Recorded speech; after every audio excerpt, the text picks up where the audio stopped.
As I scrolled into another day of Mrs. Taylor's classroom, looking my absolute best, dressed to impress, little did I know that this day, September 12th, 2008, would become a sticky notepad forever glued to my brain. The class had been reading Night by Holocaust survivor Elie Wiesel, and the teacher, Mrs. Taylor, had prepared a lesson to go along with our reading. After calling the roll, she quickly commenced with that day's lesson. She first asked the class to name as many problems that we could think of that were greatly impacting the world we live in today. Without hesitation, students raised their hands and shouted out everything from poverty to AIDS to world hunger. Afterwards, the whole entire board was covered in blue marker. She then asked the class to pick 10 of those problems and write each one in a box on the first column on our sheet of paper.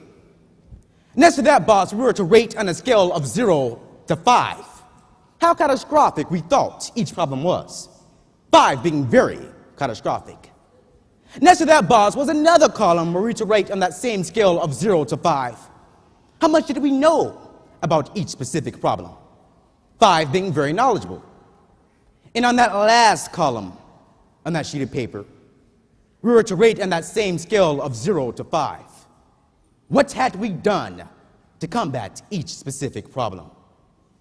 And after writing 4s and 5s in the first 2 columns, I, Ladarian and Lilly, wrote 0 after 0 after 0 next to every single problem on that sheet of paper, for I had done absolutely nothing.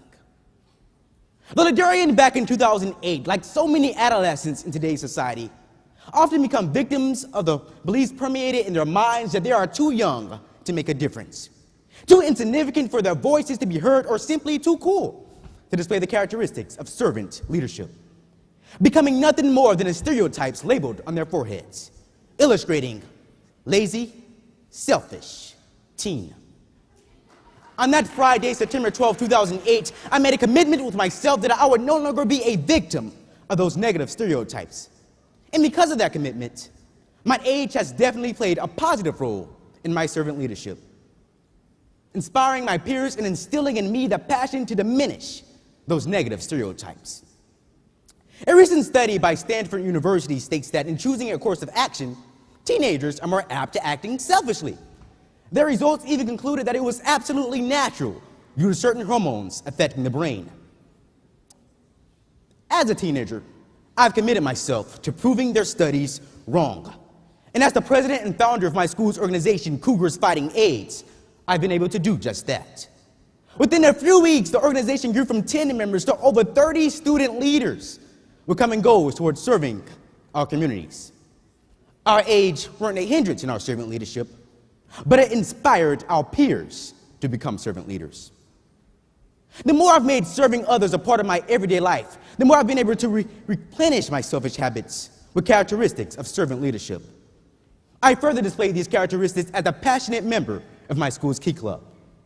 Every month I have the amazing opportunity in serving the mentally handicapped at my school, further teaching me compassion, love, and humility, characteristics that are slowly diminishing in today's society.